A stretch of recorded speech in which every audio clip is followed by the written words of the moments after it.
Hello, and a very warm welcome to another deep dive. Great to be here. Today, we have a truly specific and honestly incredibly crucial mission. And that's exactly why we're dedicating this time for you. hmm Okay, so let's unpack this. We're going to dive deep into preparing for a really pivotal moment, Mm, the medical expert evaluation for a public tender. right. And this is especially for you if you have autism spectrum disorder level 1 support. A very specific situation, yes. Our objective with this deep dive is crystal clear. We want to equip you with sharp strategies, effective communication techniques, and really practical tips Absolutely. so you can confidently navigate this hugely important moment. Ensuring your condition as a person with disabilities, or PWD as it's often termed, is fully and unequivocally recognized. That recognition is key. It's vital to understand that this evaluation isn't just some, bureaucratic formality. Right. It is, in fact, a crucial step. It really is. A step to secure your legal rights and your rightful inclusion in public service. Mm. And we know, we really do, that this can be a profoundly stressful situation. It's completely normal to feel a surge of anxiety about it. Understandably so. But rest assured, this deep dive has been meticulously crafted.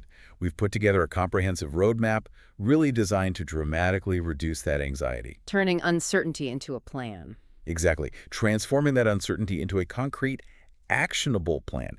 Every single piece of insight we're about to share, it comes from a deep analysis of specialized legal counsel, a thorough biopsychosocial report, and detailed preparation plans. Solid sources. You are truly in expert hands here. We've done the homework. And what's truly fascinating here, I think, is how preparation becomes even more paramount for non-apparent disability. Right. Like PEA? Like autism spectrum disorder or Ooh. TEA, yeah. For evaluators who might not fully grasp the intricate nuances of the spectrum, the way you present yourself and communicate your experiences, well, it can literally make all the difference. The make or break almost. It really can be. And always remember, the fundamental goal here isn't to prove you're incapacitated. Far from it. That's a common misconception. It is. The goal is to clearly demonstrate the functional limitations that necessitate reasonable accommodations. And these are limitations fully supported by legal frameworks designed precisely for this purpose. The law is on your side, if presented correctly. Exactly. So throughout this deep dive, we're going to explore not just what to say, but also how to articulate it, and maybe most importantly, why certain approaches are exponentially more effective than others. The strategy behind it. Precisely. Think of this preparation as your single greatest strategic advantage. Absolutely. With that crucial foundation laid, let's now dive into the practicalities. How to conduct yourself during this vital evaluation. Okay. The very first point we need to address is understanding the evaluator's role, the Pareto, as they're called in this context, and the potential challenges you might encounter. It's important to be realistic. It is. It's essential to recognize that these evaluators, these Paretos, they may not always be specialists in autism spectrum disorder. That happens a lot, unfortunately. It does. And this lack of specialized knowledge can unfortunately lead to, well, a superficial analysis of your condition. Or worse. Or even worse, yeah. Unfair comparisons with disabilities that are more visible or physically apparent. Right. Comparing apples and oranges. Exactly. And here's where it gets really interesting and frankly quite critical. There's a common, almost systemic issue. Medical generalists are frequently assigned to conduct evaluations that undeniably demand a more specialized understanding. Like for neurological conditions such as TEA. Precisely. And this significantly escalates the risk of what's termed legally as disqualification of the disability, descaracterisation da deficiencia. A scary term. It is. Yeah. And what does that actually mean for you? It means that if you appear too normal, if you inadvertently minimize your difficulty. Which can be a natural impulse sometimes. It can. You want to seem capable, but if you do that, the evaluator might erroneously conclude that you don't actually qualify as a person with disabilities, a PWD. Even though you absolutely do. Right. Our legal sources recounted this really poignant case. A candidate trying to project strength almost became a superhero, you know. I remember this example. They told the doctor, "Oh, doctor, I do everything normally." People who know me say it doesn't even seem like I have TEA, I'm a PWD, but it's really not a big deal. Oh, yeah, that's problematic. Problematic is putting it mildly. Our legal counsel emphatically stressed this is a fatal error. This attempt to demonstrate full capacity, without the crucial caveats about limitations and the need for accommodations, It actually becomes It counterproductive. undermines the whole point. Totally. And incredibly damaging to your case. So the central overarching strategy here is unequivocally clear. You must focus on your functional limitations. Functional limitations, not total incapacity. Exactly. That's the key to ensuring your accurate classification as a person with disabilities. It's entirely about the need for adaptation, Yeah. rather than any perceived inability or unsuitability for the role itself. Precisely. The unwavering focus has to be on your functionality and your legitimate need for specific support. It's not about what you can't do, but how you do things and what helps you do them effectively. Well put. So when we discuss your ideal demeanor and communication style, every single detail truly matters. Okay, let's break that down. First, let's talk about your tone of voice. It should convey seriousness, definitely, but absolutely never drama. No theatrics. None at all. Speak in a deliberate, measured, and perhaps reflective manner. This very approach, in and of itself, subtly demonstrates your inherent need for processing time, Which is characteristic. which is a well-documented characteristic common in individuals with TEA, yes. Maintain a moderate, relatively monotone volume. This, too, is a vocal characteristic often associated with the spectrum. You want to avoid excessive vocal variations that could, maybe to an untrained evaluator, be misinterpreted. Misinterpreted as what? As an attempt to dissimulate, maybe, or even exaggerate. Keep it steady. Got it. Steady tone. What about body language? Right. Body language. Your eye contact should probably be limited. Make occasional eye contact with the evaluator, sure, but consciously avoid that prolonged, direct gaze. I can feel uncomfortable anyway for many with TE. Exactly. And it's a classic characteristic. Your posture should lean towards being more rigid. Maybe sit upright, try to avoid overly expressive or expansive gestures. Keep it contained. Kind of contained, yeah. Now, if you feel anxiety rising, and let's be clear, this is a completely normal response in these settings. Very normal. Allow yourself subtle, repetitive movements. This might manifest as, a slight bouncing of your leg, or, as was noted in Henrique's specific case from our sources, even gentle self-pinching. Okay, so don't suppress those entirely. No, and you can even explain them if they happen. You could proactively say something like, during this evaluation, you might notice me shaking my legs, or making other repetitive movements. Okay. And then add, this is quite normal for me when I feel anxious, and it actually helps me concentrate and self-regulate. That makes sense. Owning it. Exactly. Maintain a relatively neutral facial expression, too. Try to avoid excessive smiling, as it can, unintentionally. Minimize the very real difficulties you're trying to communicate. Right, even if it's just a nervous habit. Precisely. Authenticity to your TA characteristics is the absolute cornerstone here. It's not about putting on an act. Yeah. It's about being your genuine self in a way that provides the evaluator with the correct context and understanding. And this leads us to an absolutely critical point: avoiding self-sabotage. Huge. This is huge. Do not, under any circumstances, try to appear too normal or play the role of that superhero we talked about. Resist that urge. Definitely. Phrases like, I do everything normally, or it doesn't even seem like I have TA. Honestly, that's just shooting yourself in the foot. Completely undermines your position. It invalidates the very basis of your claim. Similarly, don't minimize your difficulties. Saying things like, oh, it's just a small difficulty, or I don't really need any special accommodations. Big mistake. Huge mistake. Yeah. You absolutely need to be honest yet strategic about your real limitations. Now, on the flip side, Yes. also avoid overstating your capacities, saying things like, oh, I can do anything, or conversely, appearing completely dependent like, I can't do anything by myself. Find the balance. The truth, and the most effective communication, lies in that middle ground. I require support in specific areas. Specific targeted support. Exactly. And our legal counsel was incredibly clear, really emphatic about what you absolutely should not say. Okay, let's hear the don'ts. Never utter phrases like, I can do everything just like anyone else, or it's just a matter of me trying harder. Those are killer phrases in a bad way. They really are. They directly invalidate your condition and your need for accommodations.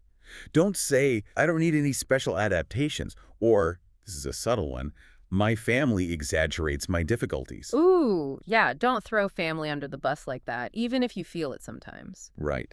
Because being authentic to your TA characteristics is crucial for the evaluator to truly understand your needs. Remember, The entire objective is to clearly demonstrate your need for reasonable adaptations. Not to prove you're just like everyone else. Exactly. Or that you don't require any support at all. Your goal is to be seen as a PWD, qualifying for that inclusion slot. Okay, that's clear.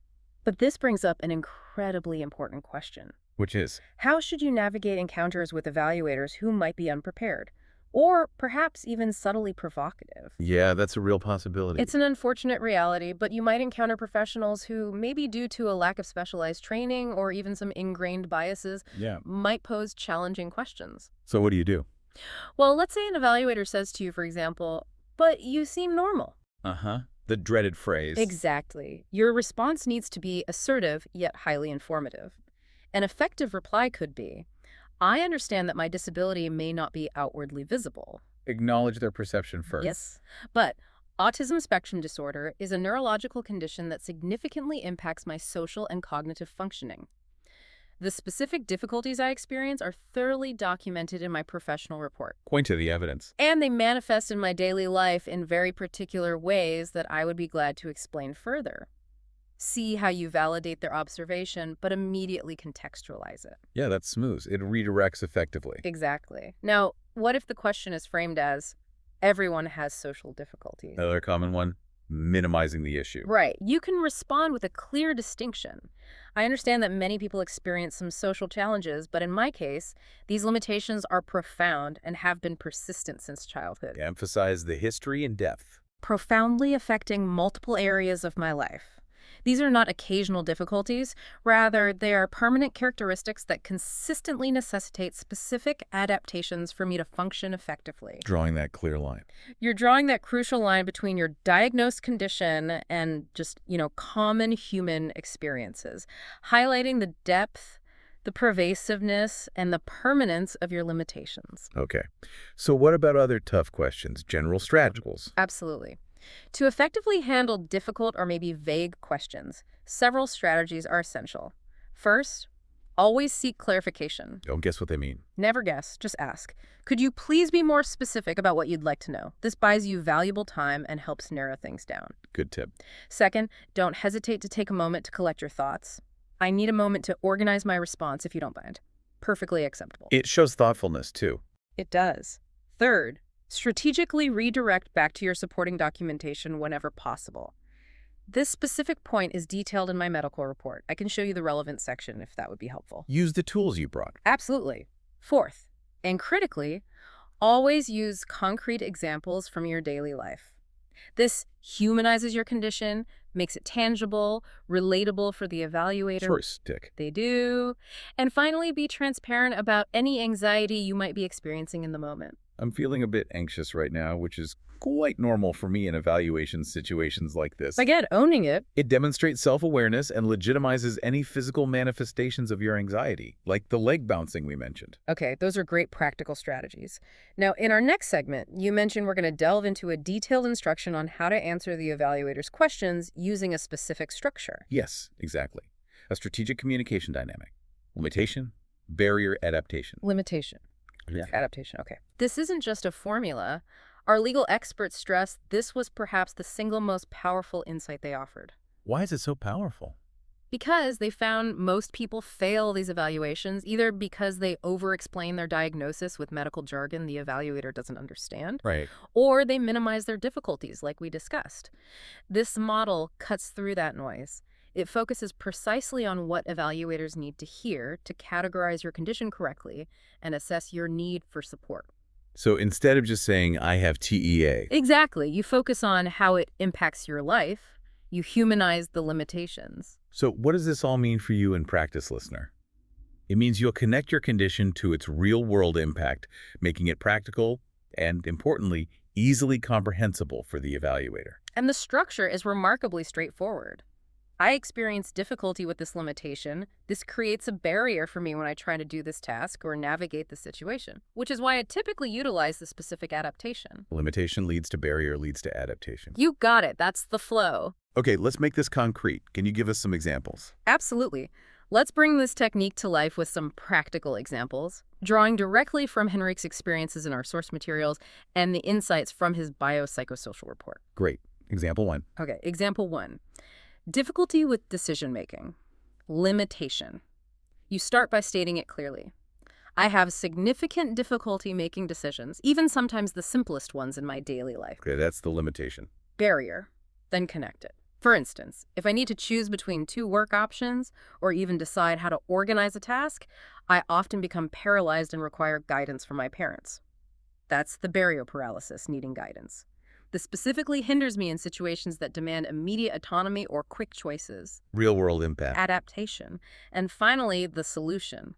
Because of this, I benefit greatly from supervision and clear, explicit instructions regarding procedures in any work environment. Perfect. Limitation, barrier, adaptation, clear link. Exactly. See how it flows logically? Connects the dots for the evaluator. Yeah, it does.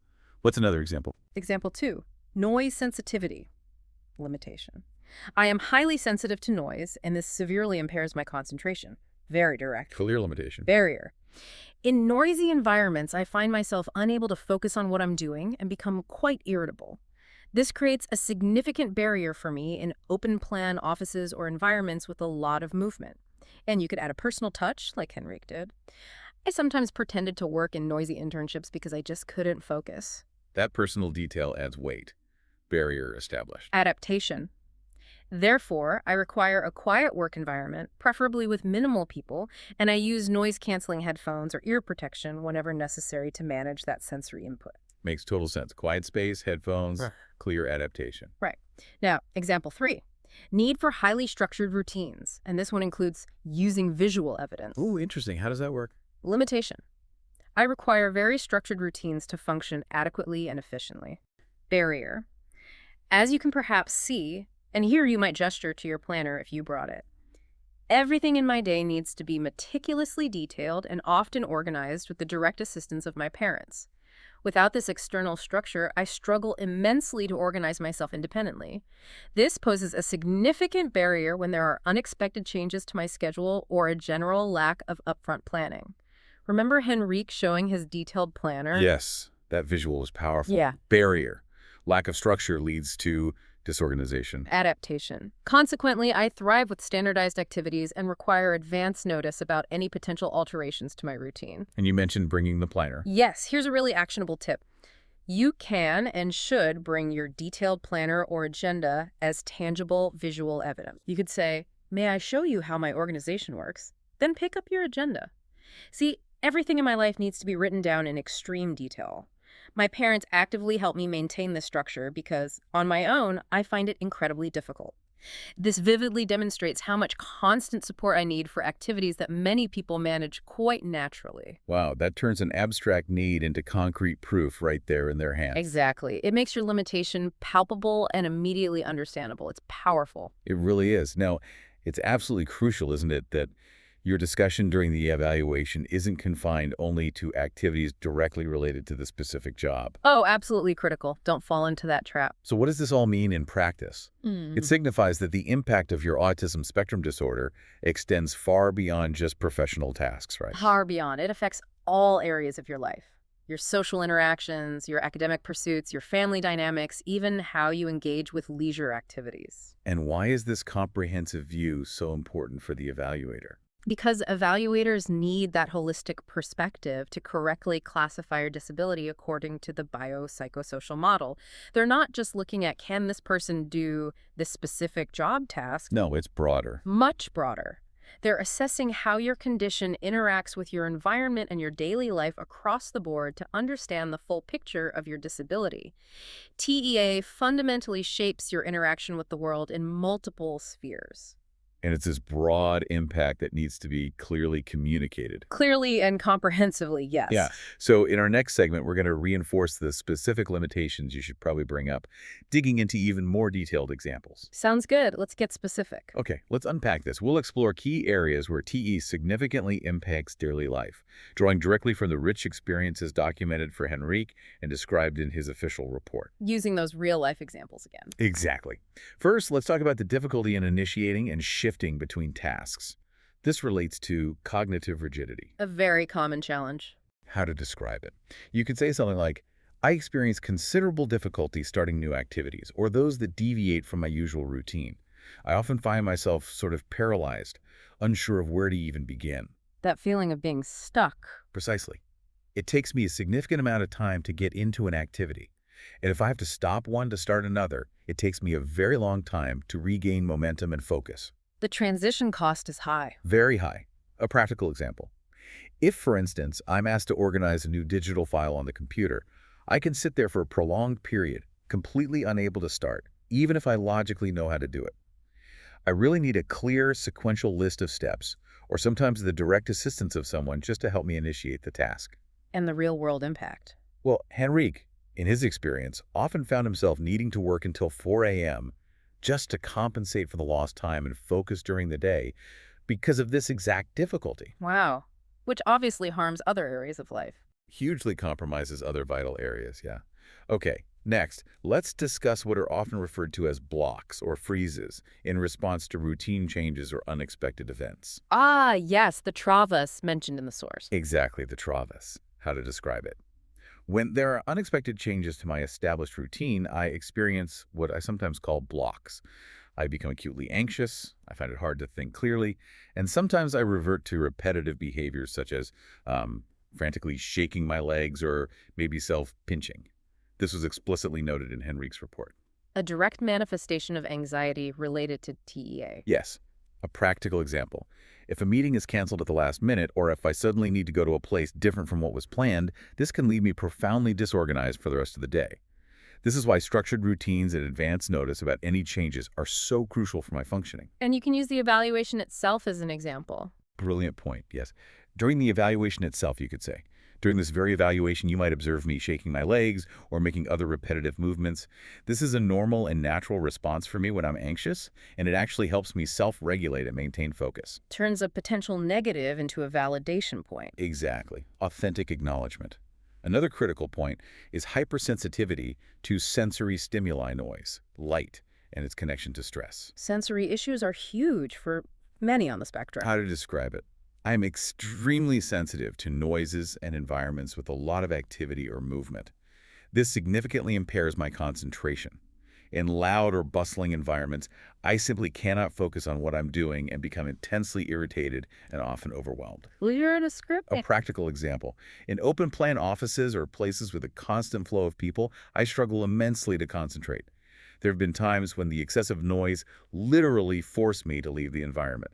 I absolutely need a more private and quiet workspace to be productive. And Henrique's anecdote about pretending to work.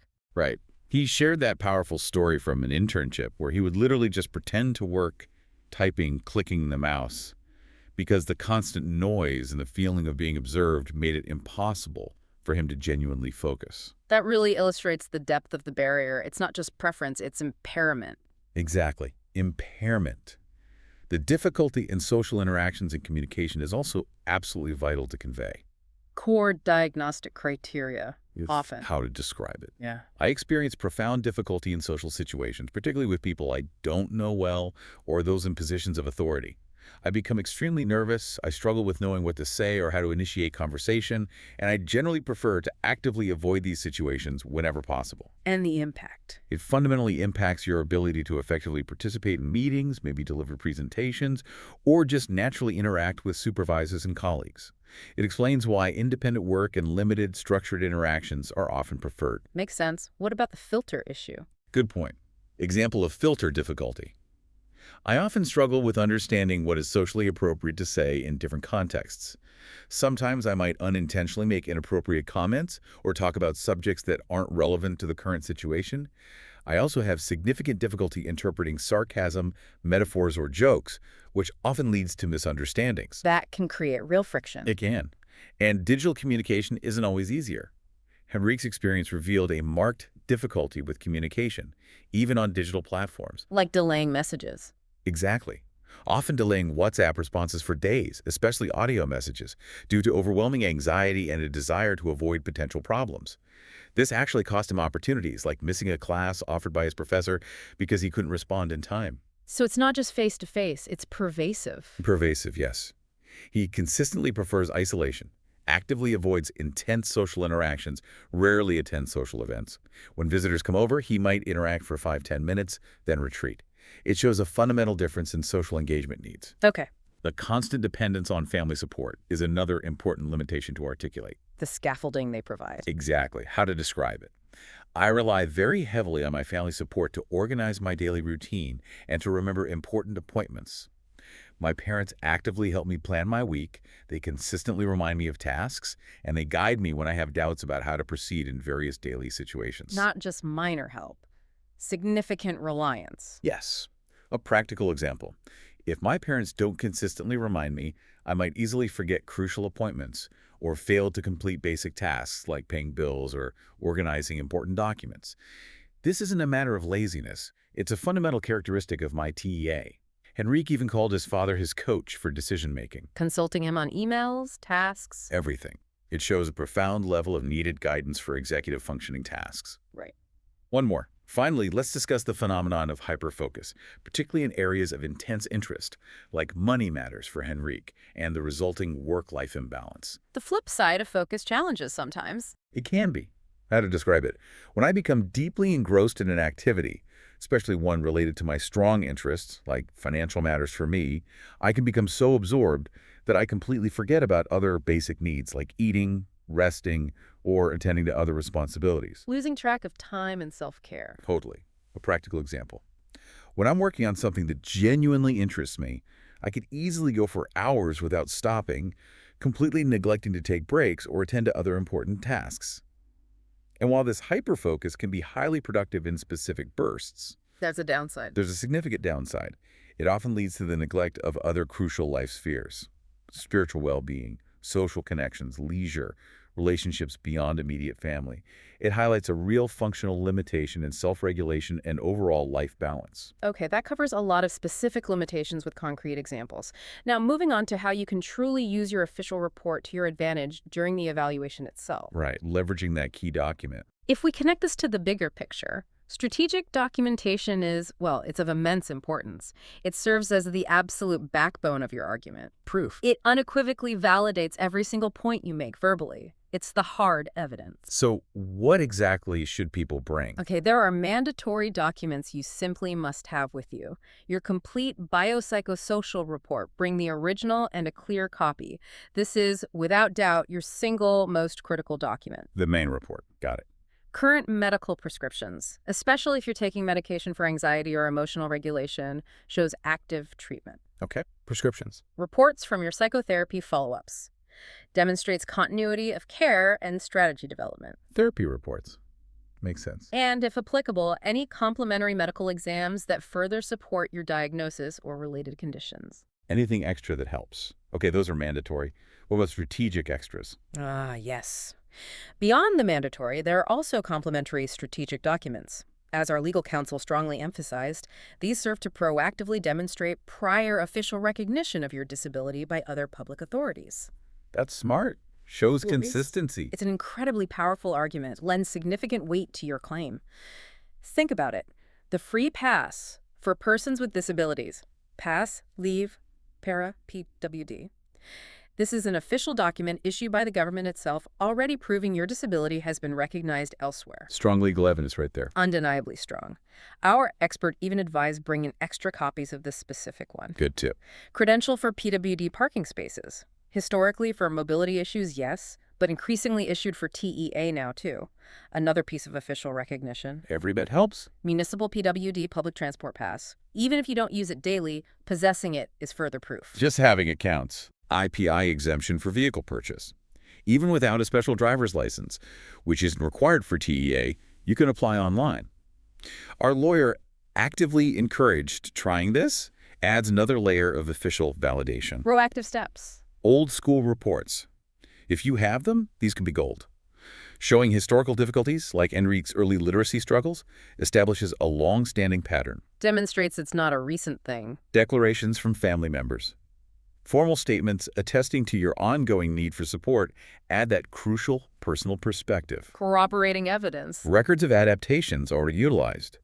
Proof of accommodations used at university or a previous job reinforces your consistent need. Shows a history of requiring support. Proof of continuous treatment.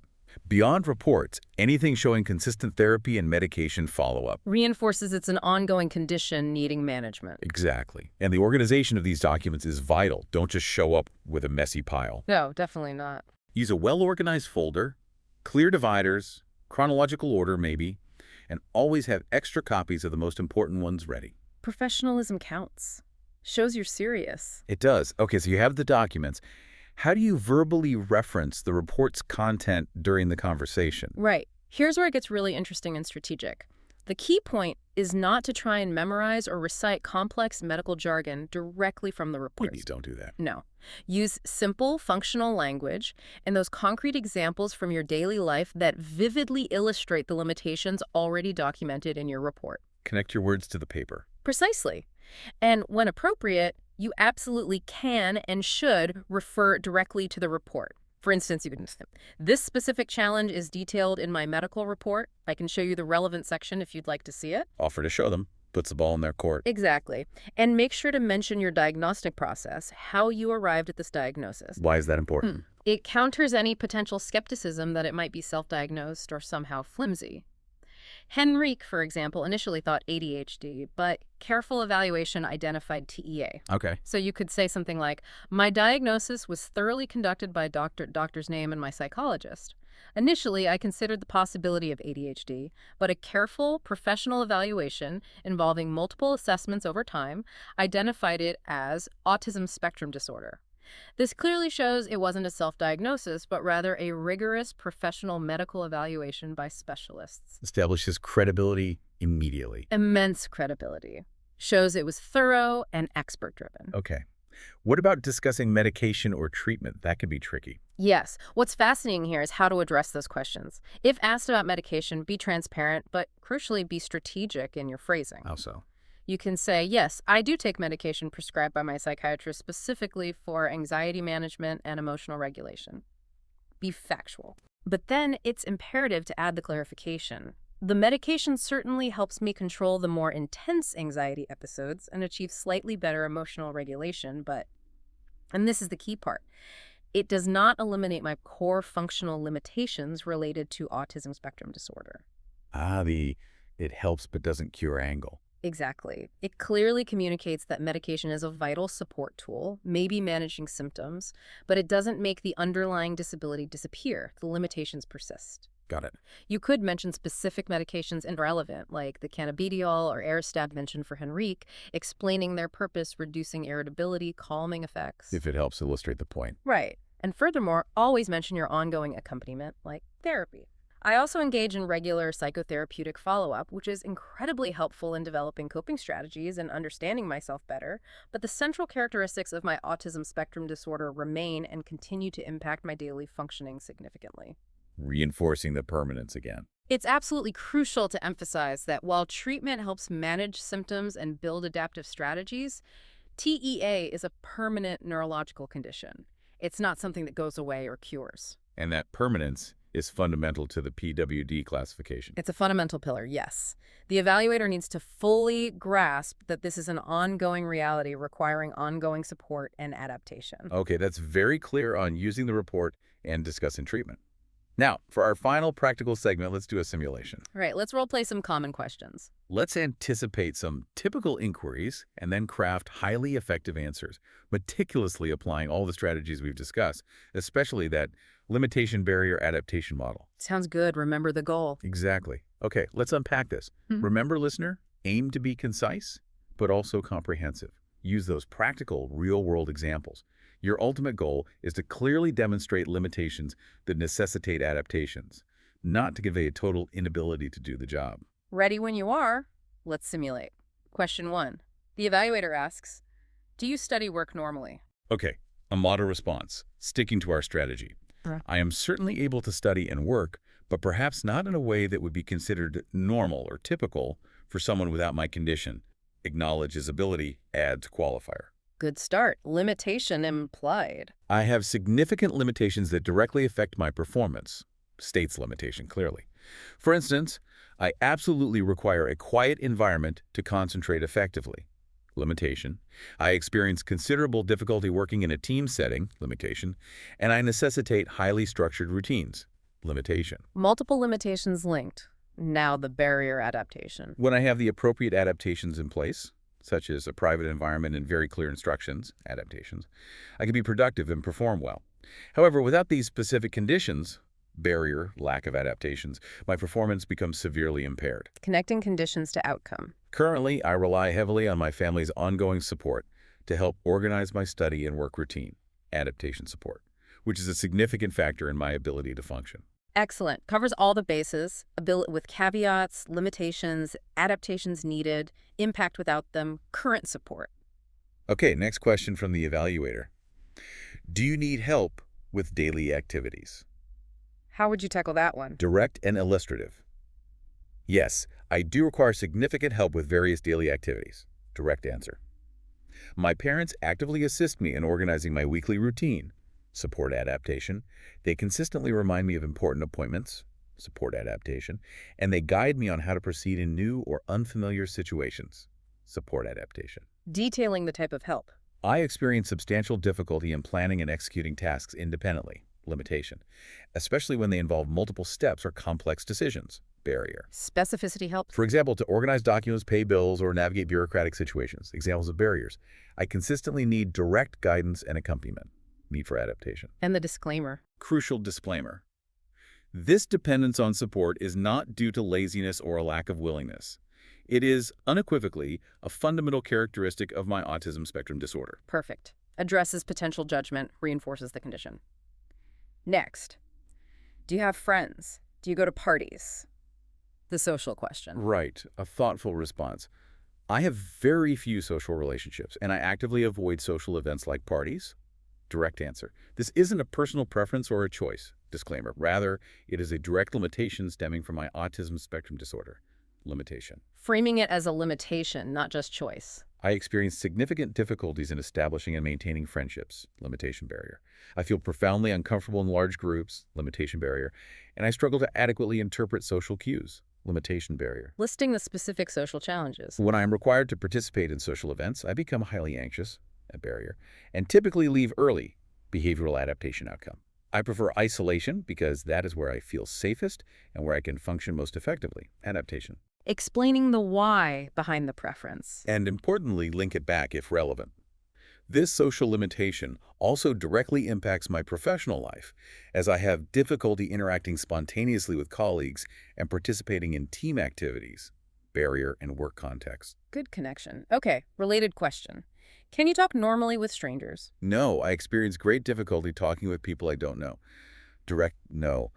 I become very nervous. Limitation barrier.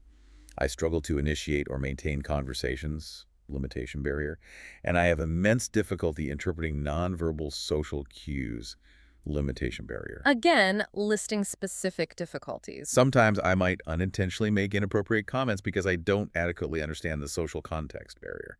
Mentioning the filter issue again. With figures of authority, such as bosses or supervisors, I become even more anxious. Increased barrier, and may have difficulty expressing myself clearly and coherently. Barrier. Highlighting the impact of authority. That is why I much prefer written communication whenever possible. Adaptation. Or highly structured interactions with very clear guidance on what is expected of me. Adaptation. This specific limitation significantly affects my ability to work in roles that require public interaction or intense social engagement. Impact barrier. Clearly linking the limitation to work requirements and needed adaptations. Very good. How about, can you work in a group? I have significant limitations when it comes to working in groups. Direct statement of limitation. The inherent social dynamics of team environments are extremely challenging for me.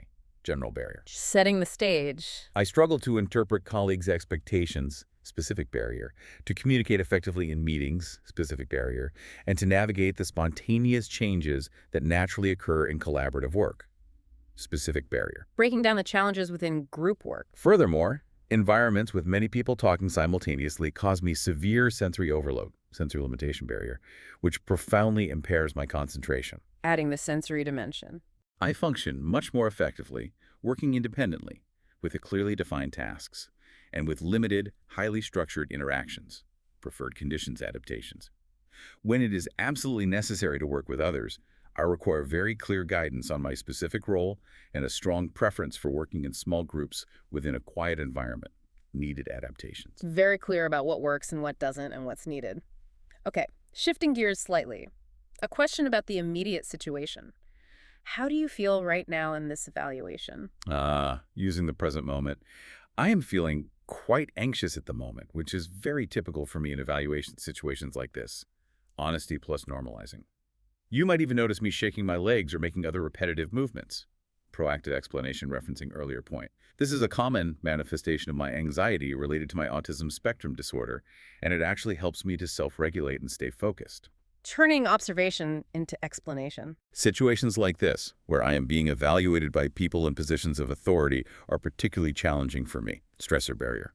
I am doing my absolute best to respond adequately, but I recognize that my anxiety might be affecting my ability to express myself with complete clarity, acknowledging impact. Demonstrating self-awareness. This very moment illustrates well how social and pressure-filled situations impact my daily functioning, linking evaluation to daily life. Excellent use of the immediate context. Now, the big one. Do you consider yourself a person with disabilities? Direct, confident answer needed here. Yes, I absolutely consider myself a person with disabilities as explicitly defined by Brazilian legislation. Yeah. Clear yes, plus legal basis. I have autism spectrum disorder, level 1, which is officially recognized as a disability by federal law 12.764 of 2012 and federal law 13.146 of 2015, the Brazilian inclusion law, naming the specific laws. Citing the legal framework. Powerful. While my disability may not be outwardly visible, addressing potential doubt, it undeniably causes significant functional limitations that impact my social,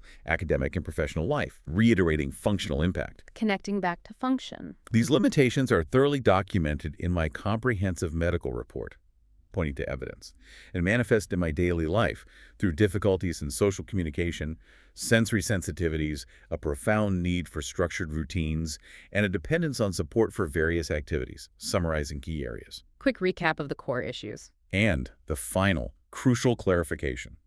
Recognizing my condition as a disability does not mean I am incapable. Rather, it signifies that I require specific adaptations to participate fully in society on equal terms, as is my legal right. Perfect distinction between disability and incapacity, framing it as a right to adaptations. Last simulated question. Have your difficulties improved over time? A nuanced answer is needed. While some coping strategies have indeed improved with consistent treatment and ongoing follow-up, acknowledging progress, the central characteristics of my autism spectrum disorder have remained fundamentally the same since childhood, stressing permanence. Balancing progress with core stability. I've learned some more effective ways to manage my anxiety, and I've developed some organizational strategies with the consistent help of therapy and my family. Specific areas of improvement adaptation. But the core underlying limitations remain profoundly present. Reiteration of persistence. Reinforcing the core issues don't vanish. I still experience the same difficulties in social communication, the same sensory sensitivities, and the same fundamental need for structured routines, examples of persistent limitations. Autism spectrum disorder is a permanent neurological condition. It is not something that cures or completely disappears over time. Explicit statement of permanence. Driving that point home. What does change are the adaptation strategies I learn and employ, but always within the inherent limitations imposed by the condition itself. Excellent. Adaptation within limitation. That covers the simulations really well. Great. We've reached our final thoughts for this deep dive now. So what does this all mean for you, the listener, as you prepare for this crucial moment? Bringing it all together. It means, fundamentally, that a disability does not have to be outwardly apparent to be absolutely valid and legally recognized. A critical point for non-visible disabilities. Absolutely. The legal framework in Brazil is definitively on your side. Federal law 12.764 of 2012, the one that specifically recognized autism as disability, and federal law 13.146 of 2015, the Brazilian inclusion law, alongside Decree 6.949 of 2009, which incorporated the International Convention on the Rights of Persons with Disabilities. These are the robust pillars that firmly uphold your rights. Know your rights. Know them. Your primary objective during this evaluation, remember, is not to prove you are incapable. Rather, it is to clearly demonstrate your functional limitations that legitimately require reasonable accommodations. Focus on function and need for adaptation. And our legal counsel was incredibly emphatic on this point, remember. It is far easier to overturn an allegation that a candidate like Henrik is incompatible with a job than to overturn an allegation that he is not a person with disabilities. That's such a profound strategic insight. It really is.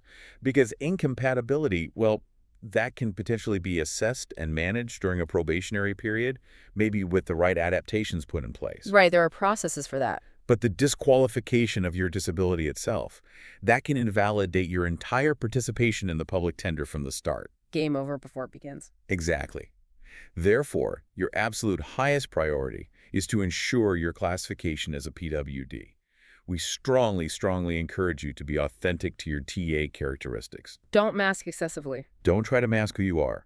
Trust in the process, trust in your truth, and most importantly, trust in the meticulously prepared documents you will present. They are your evidence. They are the irrefutable evidence of your condition and your rights.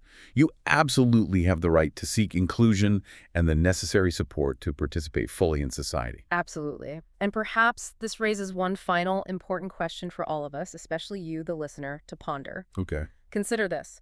The journey of understanding and adapting to a condition like autism spectrum disorder is, by its very nature, continuous. It doesn't stop after the diagnosis or the evaluation. It's ongoing. It's ongoing. So what new strategies or perhaps deeper insights might emerge for you in the coming years, even as the core characteristics of your condition remain? And maybe more importantly, how will you continue to advocate not just for the adaptations that ensure your full participation in work, but in all aspects of life, as your understanding of your own unique needs inevitably deepens and evolves over time? A powerful thought for the future. Yeah. Constant learning and advocacy. Exactly. It's a lifelong journey. We wish you the very best of luck and every success in this vital process. You've got this. Absolutely. Good luck.